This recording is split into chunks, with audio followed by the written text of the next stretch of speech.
Hello students, आज हम बात करने वाले हैं ह्यूमन रिप्रोडक्शन में गैमीटोजेनेसिस प्रोसेस पे। गैमीटोजेनेसिस एक्चुअल में क्या है? Formation of gametes. गैमीट्स की अगर हम बात करें तो ये जो गैमीट्स हैं इनको हम सेक्स सेल्स भी बोलते हैं, और गैमीट्स जो होते हैं वो हैप्लॉइड होते हैं। तो गैमीटोजेनेसिस प्रोसेस में स्पर्मेटोजोआ का बनना और ओवा के फॉर्मेशन की प्रोसेस को हम डिस्कस करेंगे, बट अभी इस लेक्चर में हम बात करेंगे स्पर्मेटोजोआ फॉर्मेशन। तो स्पर्मेटोजोआ बनने की जो प्रोसेस है, that process is called spermatogenesis. So formation of sperm, this is called spermatogenesis. अगर हम बात करें कि ये जो जर्म सेल्स हैं या जो जर्मिनल सेल्स हैं, ये जनरली जो होती हैं वो डिप्लॉयड इन नंबर होती हैं। अगर हम बात करें कि जैसे ट्रांसवर्स सेक्शन ऑफ टेस्टिस अगर देखें तो यहाँ पर वो सेल्स होंगी जो कि फ्यूचर में स्पर्मेटोजोआ को बनाएंगी। तो this one is seminiferous tubules. ये सेमिनिफेरस टिब्यूल का सेक्शन है जिसमें अगर हम बात करें तो ये ट्रांसवर्स सेक्शन ऑफ टेस्टिस है जिसके अंदर सेमिनिफेरस टिब्यूल्स होते हैं, और यहाँ पर स्पेशल सेल्स होती हैं। These cells are called spermatogonium. Spermatogonium जो हैं ये 2n सेल्स हैं, इनसे बनती हैं प्राइमरी स्पर्मेटोसाइट्स, और प्राइमरी स्पर्मेटोसाइट्स से बनती हैं सेकेंडरी स्पर्मेटोसाइट्स, और यहीं पर कुछ जो है नरिशमेंट प्रोवाइड कराने वाली सेल्स होती हैं। These cells are called Sertoli cells. तो यहाँ पर सर्टोली सेल्स हैं जो कि नरिशमेंट देती हैं, जो कि स्पर्मेटिड के लिए फ्यूचर में डेवलप करती हैं स्पर्मेटोजोआ में। यहाँ पर यही सेमिनिफेरस टिब्यूल के यहाँ पर जो बीच में यहाँ पर होती हैं इंटरस्टिशियल सेल्स, जिनके लिए हम बोलते हैं लेडिक सेल्स। ये जो लेडिक सेल्स हैं ये सिक्रेट करती हैं टेस्टोस्टेरॉन, और ये इसके नीचे है बेसमेंट मेम्ब्रेन, तो ये यहीं पर अवेलेबल हैं। This one is transfer section of testis. Then अगर हम बात करें तो ये जो प्राइमोर्डियल जो जर्म सेल्स हैं, ये जनरली ये गोनेट्स में ही अवेलेबल होती हैं, ये पीजीज, और ये एक्स्ट्रा गोनेडियल ओरिजिन होता है इनका, जो कि एम्ब्रियोनिकली मीजोडर्मल ओरिजिन की होती हैं। ये प्राइमोर्डियल जर्म सेल्स जो होती हैं ये मीजोडर्मल ओरिजिन की होती हैं, ये बात आपको ध्यान रखनी है। देन अगर हम इनमें बात करें तो गैमीटोजेनेसिस की जो प्रोसेस होगी इसकी कुछ फेजेस होती हैं, इनके लिए हम डिस्कस करेंगे यहाँ पर। तो यहाँ पर अगर हम सबसे पहले बात करें कि यहाँ पर ये जो स्पर्मेटोगोनियम की जो सेल्स हैं वो किस तरीके से डेवलप होती हैं, तो सबसे पहले अगर हम बात करें तो जो है पेरेंट स्पर्मेटोगोनियम जो होगी, पेरेंट स्पर्मेटोगोनियम जो कि प्यूबर्टी एज में स्टार्ट होगी इसका डेवलपमेंट। तो अगर हम बात करें तो ये डेवलपमेंट होता है प्यूबर्टी एज के समय पर। जो प्यूबर्टी एज चलेगी, प्यूबर्टी एज आएगी, उसके बाद जो टीनेज होगी उसमें ये डेवलपमेंट स्टार्ट होगा। So that is spermatogonia. Spermatogonia में होगा माइटोसिस। इस समय यहाँ पर क्रोमोसोम का जो नंबर है दैट इज 46। तो यहाँ बनेंगे जो पेरेंट स्पर्मेटोगोनियम होगा उससे बनेगा स्पर्मेटोगोनिया। यहाँ हमने स्पर्मेटोगोनियम की बात किया था, प्राइमरी स्पर्मेटोगोनियम से बनेगा प्राइमरी, मतलब यहाँ पर बनेगा जो बनेगा स्पर्मेटोगोनिया। प्राइमरी स्पर्मेटो जो इनको हम साइट्स भी बोलते हैं, ये प्रोसेस से बन के आए हैं माइटोसिस की प्रोसेस से। तो ये कंटिन्यूस डिवीजन कर सकती हैं क्योंकि यहाँ माइटोसिस होता है तो अपने जैसी ही सेल्स बनाएंगे, 1 से 2, 2 से 4, और ये बदल जाएंगी प्राइमरी स्पर्मेटोसाइट्स में। देन प्राइमरी स्पर्मेटोसाइट्स में पहला मियोटिक डिवीजन होगा, और मियोटिक डिवीजन के बाद जो बनेगी सेकेंडरी स्पर्मेटोसाइट। तो सेकेंडरी स्पर्मेटोसाइट, ये बात आपको यहाँ याद रखना है, यहाँ पर क्रोमोसोम का नंबर हो जाएगा 23। यहाँ पर हो जाएगा क्रोमोसोम का नंबर 23। फिर देन सेकेंड मियोटिक डिवीजन होगा, यहाँ बदलेंगे स्पर्मेटिड्स। तो स्पर्मेटिड जो हैं अब इनका जो डेवलपमेंट, यहाँ पर 4 सेल्स बन चुका है, स्पर्मेटिड्स दिख रही हैं, इनका डेवलपमेंट होगा, इनकी मेटामॉर्फोसिस होगा, इनमें डेवलपमेंट की प्रोसेस होगी, और ये कंप्लीट बदल जाएंगे। स्पर्मेटिड से डिफरेंशिएशन होगा, इनमें भी क्रोमोसोम का नंबर 23 है, इस प्रोसेस को, स्पर्मेटेड से स्पर्मेटोजोआ बनने की प्रोसेस को हम बोलते हैं spermiogenesis. This process is called spermiogenesis. So this is about, तो हम अगर इस पूरे को अगर हम डिस्कस करें कि जो यहाँ गैमीटोजेनेसिस की प्रोसेस हो रही है उसमें फेजेस होती हैं। मल्टीप्लिकेशन फेज, सबसे पहले मल्टीप्लाई होंगी। तो मल्टीप्लिकेशन फेज में अगर हम बात करें तो जो भी सेल्स हैं जो मल्टीप्लिकेशन फेज में होगा, इसमें primordial germ cells repeatedly divide होंगी माइटोसिस की प्रोसेस से, और ये बहुत सारे स्पर्मेटोगोनिया बना लेंगे। देन दूसरी प्रोसेस में अगर हम बात करें तो ये फेज ऑफ मल्टीप्लिकेशन कहलाता है। फिर आती है फेज ऑफ ग्रोथ। इसमें जो है स्पर्मेटोगोनियम जो होती है वो एनलार्ज होती है, एनलार्जमेंट की प्रोसेस होगी, यहाँ एनलार्ज हो जाएगी। देन एनलार्जमेंट की प्रोसेस के बाद यहाँ पर जो होगा इसमें साइज में प्राइमरी स्पर्मेटोसाइट जो होगी, जो आगे डेवलप होगी माइटोसिस की प्रोसेस से स्पर्मेटोगोनिया बन चुके हैं। अब आएगी फेज ऑफ ग्रोथ, जिसको हम दूसरे में जो हमने बोला फेज ऑफ ग्रोथ बोला। फिर आएगी phase of maturation. Phase of maturation की अगर हम बात करें तो जो प्राइमरी स्पर्मेटोसाइट्स हैं, जो प्राइमरी स्पर्मेटोसाइट हैं वो मियोसिस 1 करेंगी। मियोसिस 1 जो है 2 हैप्लॉइड सेकेंडरी स्पर्मेटोसाइट्स को डेवलप करेगी। 2 हैप्लॉइड सेकेंडरी स्पर्मेटोसाइट के लिए डेवलप करेगी, और ये सेकेंडरी स्पर्मेटोसाइट जो हैं वो मियोसिस 2 करेंगी। This one is the second meiotic division perform करेंगी, और इसमें बदल जाएंगे 4 स्पर्मेटिड्स।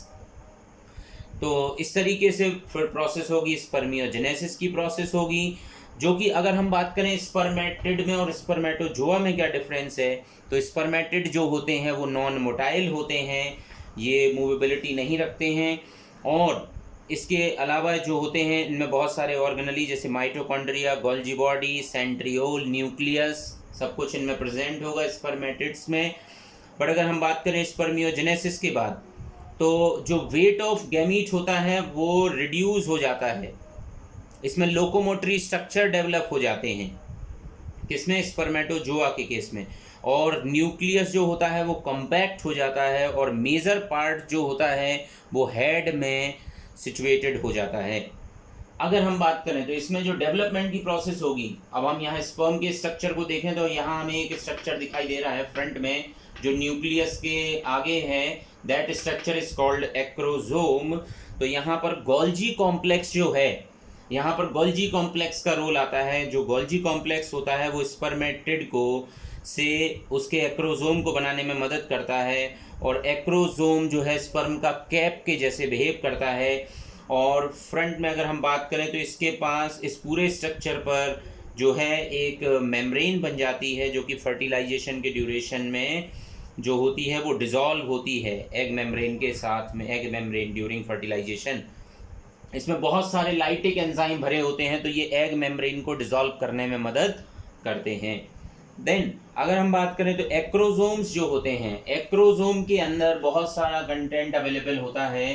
तो हमने बात किया गोल्जी कॉम्प्लेक्स ही एक्रोजोम के स्ट्रक्चर ये अपने में बनाता है, उसमें लाइसेंस होते हैं। तो यहाँ अगर हम स्ट्रक्चर की बात करें स्पर्म के स्ट्रक्चर में, तो यहाँ पर आउटसाइड प्लाज्मा मेम्ब्रेन है, एक्रोजोम है, उसमें बहुत सारे लाइसेंस हैं, और लाइसेंस में होते हैं हाइल्यूरोनिडेज, कोरोना पेनिट्रेटिंग एंजाइम और जोना लाइसेंस, जिससे कि मेम्ब्रेन ऑफ एग सेल्स बनी होती है, उसको ब्रेक करने वाले एंजाइम यहाँ होंगे। प्लाज्मा मेम्ब्रेन है और न्यूक्लियस है जो कि क्रोमोसोम को अपने में कैरी किए हुए है, सेंट्रियोल का स्ट्रक्चर दिख रहा है, और ये पूरा सेक्शन कहलाएगा हेड। नीचे है नेक सेक्शन है, मिडिल पीस है, मिडिल पीस में आपको यहाँ पर माइटोकॉन्ड्रिया दिख रहे हैं, और ये माइटोकॉन्ड्रिया जो है वो एनर्जी का सोर्स होते हैं, जो कि स्पर्म को स्विमिंग कराने में हेल्प करते हैं, यही एनर्जी प्रोवाइड कराते हैं। लास्ट में पूरे सेक्शन में टेल दिखाई दे रहा है। So now this is the structure of sperm. Then अगर हम बात करें इसमें, सो जो है यहाँ पर आपको जो एंटीरियर वन, यहाँ पर 2 तरीके के सेंट्रियोल के पार्ट दिखते हैं। एक प्रॉक्सिमल सेंट्रियोल दिखाई देता है जो कि एंटीरियर में अवेलेबल होगा, और जबकि दूसरा सेंट्रियोल होता है तो जो प्रॉक्सिमल सेंट्रियोल होगा वो निक ऑफ स्पर्मेटोजोअन, जो निक में होता है स्पर्मेटोजोअन्स के, और ये फर्टिलाइजेशन में अगर हम बात करें तो ये फर्स्ट क्लीवेज के ड्यूरेशन में, तो ड्यूरिंग फर्टिलाइजेशन ये इंट्रोड्यूस होता है किसमें, एग में, और ये फर्स्ट क्लीवेज कराने में भी हेल्प करता है। जबकि पोस्टीरियर जो सेंट्रियोल होता है, ये जो सेंट्रियोल है, ये जो पोस्टीरियर सेंट्रियोल होता है, इसको हम डिस्टल सेंट्रियोल भी बोलते हैं। और डिस्टल सेंट्रियोल जो होता है वो एक्सियल फिलामेंट ऑफ स्पर्म बनाने में हेल्प करता है। और अगर हम बात करें तो mitochondria from different part of spermatid जो है वो मिडिल पीस में अरेंज हो जाते हैं, और वो इसको एक्सियल फिलामेंट की मदद से ही ये अरेंज्ड हो जाते हैं इस पूरे सेक्शन में mitochondria. So this is very important. अगर हम बात करें तो जो एक इम्पॉर्टेंट पार्ट यहाँ है कि जो एस्केरिस होता है उसका जो स्पर्म होता है वो अमीबॉइड इन नेचर होता है और ये टेल लेस होता है। सबसे पहले स्पर्म के बारे में और फर्स्ट सीन किया था हेम और ल्यूवेनहुक साइंटिस्ट ने, हेम एंड ल्यूवेनहुक साइंटिस्ट ने। देन अगर हम बात करें यहाँ पर जो स्ट्रक्चर में हमने देखा था, यहाँ पर जो सर्टोली सेल्स थी, तो Sertoli cell inhibin hormone produce करती हैं जो कि ग्लाइकोप्रोटीन इन नेचर होता है। ये एक एंड्रोजन बाइंडिंग प्रोटीन भी सिक्रीट करती हैं सर्टोली सेल्स, जो कि टेस्टोस्टेरोन को कंसंट्रेट कराने में मदद करती हैं ड्यूरिंग दी, और ये हेल्प भी करती हैं फॉर स्पर्मियोजेनेसिस की प्रोसेस को परफॉर्म कराने के लिए। तो सर्टोली सेल का एक इम्पॉर्टेंट रोल आता है। यहाँ पर जो इंटरस्टिशियल सेल्स हैं, जो इंटरस्टिशियल सेल्स हैं यही टेस्टोस्टेरोन का सिक्रीशन करती हैं, हम इनको लेडिक सेल्स भी बोलते हैं, यही टेस्टोस्टेरोन का सिक्रीशन करती हैं। देन अगर हम यहाँ पर बात करें तो हार्मोनल कंट्रोल ऑफ स्पर्मेटोजेनेसिस, क्योंकि ये प्रोसेस होती है प्यूबर्टी एज के ड्यूरेशन में, तो प्यूबर्टी एज जैसे ही स्टार्ट होती है उस ड्यूरेशन में ये प्रोसेस होती है, तो इसका एक हार्मोनल कंट्रोल है। तो सबसे पहला जो कंट्रोल की अगर हम बात करें तो स्पर्मेटोजेनेसिस का जो कंट्रोल होता है वो कंट्रोल होता है एंडोक्राइन हार्मोन्स की मदद से, और एंडोक्राइन हार्मोन जो हैं वो हाइपोथैलेमस के पार्ट से सिक्रीट होते हैं। उस हार्मोन का नाम है GnRH, गोनेडोट्रोपिन रिलीजिंग हार्मोन, जो कि हाइपोथैलेमस से सिक्रीट होता है और ये कंट्रोल करता है positively anterior part of pituitary को। तो एंटीरियर पार्ट ऑफ पिट्यूटरी से दो हार्मोन रिलीज होते हैं, एक होता है LH that is called luteinizing hormone, और दूसरा होता है फॉलिक्यूलर स्टिमुलेटिंग हार्मोन। जो ल्यूटिनाइजिंग हार्मोन होता है ये वर्क करता है लेडिक सेल्स पर, इन इंटरस्टिशियल सेल्स पर, जो कि यहाँ से क्या रिलीज कराने में मदद करेंगी, टेस्टोस्टेरोन। लेडिक सेल्स क्या सिक्रेट करेंगी, टेस्टोस्टेरोन। टेस्टोस्टेरोन जो है वो स्पर्मेटोजेनेसिस की प्रोसेस को भी कंट्रोल करता है, बट टेस्टोस्टेरोन जो है वो reproductive tract as well as other organs को भी डेवलप कराने में मदद करता है। जबकि दूसरे अगर बाइफर्केशन में हम बात करें तो जो फॉलिकुलर स्टिमुलेटिंग हार्मोन है, जो दूसरे वाले ये फॉलिकुलर स्टिमुलेटिंग हार्मोन है वो सर्टोली सेल्स पर काम करता है। और सर्टोली सेल्स हमने जैसे बात किया था कि सर्टोली सेल के फंक्शन है, सर्टोली सेल स्पर्मेटोजेनेसिस की प्रोसेस को स्टिमुलेट करती हैं, और इसके अलावा ये सर्टोली सेल एक हार्मोन भी रिलीज करती हैं दैट इज कॉल्ड इनहिबिन। यहाँ पर एक फीडबैक इनहिबिशन की प्रोसेस भी होती है। इस पूरी प्रोसेस में अभी हर जगह पर पॉजिटिव साइन बना हुआ है, हाइपोथैलेमस से anterior pituitary positive sign, positive positive positive, हर एक प्रोसेस पॉजिटिव वे में वर्क कर रही है। तो जो है अब यहाँ पर होगा, अगर ज़्यादा अमाउंट ऑफ टेस्टोस्टेरोन अगर यहाँ पर बन जाएगा जो कि पूरे सिस्टम में ब्लड में रहेगा, तो यही टेस्टोस्टेरोन बैक में जाके एंटीरियर पिट्यूटरी को नेगेटिव मीन्स यहाँ पर जो रिप्रेजेंट किया गया है कि ये फीडबैक इनहिबिशन भी कर सकता है। तो टेस्टोस्टेरोन एंटीरियर पिट्यूटरी को कंट्रोल करेगा जिससे LH और FSH का सिक्रीशन डिक्रीज हो जाएगा और ये प्रोसेस को कम किया जाएगा, क्योंकि टेस्टोस्टेरोन ऑलरेडी अवेलेबल है सिस्टम में, तो इससे ज़्यादा ये हार्मोन सिक्रीट नहीं कराना है। जबकि यही टेस्टोस्टेरोन हाइपोथैलेमस को भी कंट्रोल कर सकता है, ये भी नेगेटिव फीडबैक ऑफ इनहिबिशन है। ये सभी पॉजिटिव वर्क कर रहे थे, यहाँ पर नेगेटिव है। सेम सर्टोली सेल से प्रोड्यूस्ड जो हार्मोन है इसके नाम ही है इनहिबिन, ये भी कंट्रोल कर सकता है बैक साइड में जाके एंटीरियर पिट्यूटरी को और हाइपोथैलेमस को, इसलिए इन पर नेगेटिव साइन मेंशन किए हुए हैं। तो यहाँ पर नेगेटिव साइन रिप्रेजेंट कर रहा है फीडबैक इनहिबिशन को। तो अगर हम पूरी इस प्रोसेस में अगर हम बात करें तो जो भी GnRH है जो कि फिर ये कंट्रोल करेगा पिट्यूटरी ग्लैंड को, एंटीरियर पिट्यूटरी को, जो कि प्रोड्यूस करते हैं गोनेडोट्रोपिन्स, और वो गोनेडोट्रोपिन्स हैं जैसे LH, FSH। LH को हम यहाँ पर ICSH भी बोलते हैं, इंटरस्टिशियल सेल स्टिमुलेटिंग हार्मोन। वो डायरेक्टली यहाँ इंटरस्टिशियल सेल को या लेडिक सेल्स को कंट्रोल करते हैं। और जो यहाँ पर फंक्शन हुआ तो लेडिक सेल्स ने टेस्टोस्टेरोन प्रोड्यूस किया, टेस्टोस्टेरोन से जो है फॉर्मेशन ऑफ स्पर्म होने में, स्पर्मियोजेनेसिस की प्रोसेस होने में, और सर्टोली सेल्स पर फंक्शनिंग में। इसके अलावा जो सर्टोली सेल्स में अभी हमने बात किया था कि ये यहाँ पर एक ASP भी रिलीज करती हैं, एंड्रोजन बाइंडिंग प्रोटीन, जो कि इस पूरे टेस्टिस में स्पर्मियोजेनेसिस की प्रोसेस को कंट्रोल करेगा। देन अगर हम बात करें पूरी स्पर्मेटोजेनेसिस की प्रोसेस को, then later help in concentrating, जो है टेस्टोस्टेरोन जो है वो सेमिनिफेरस ट्यूब्यूल्स में कंसंट्रेट होगा और फंक्शनिंग करेगा। और सर्टोली सेल्स के और भी फंक्शंस के बारे में बात किया हमने, फीडबैक इनहिबिशन, कंट्रोल की बात कर लिया। तो अगर यहाँ पर बात किया जाए जो स्पर्मिएशन जो प्रोसेस है, एक और प्रोसेस में आपको कंफ्यूज नहीं होना है, स्पर्मिएशन है रिलीज ऑफ स्पर्म जो है उसके मैच्योरेशन के बाद, तो दिस प्रोसेस कॉल्ड स्पर्मिएशन। तो इस तरीके से ये पूरी प्रोसेस है गैमीटोजेनेसिस में, स्पर्मेटोजेनेसिस की प्रोसेस।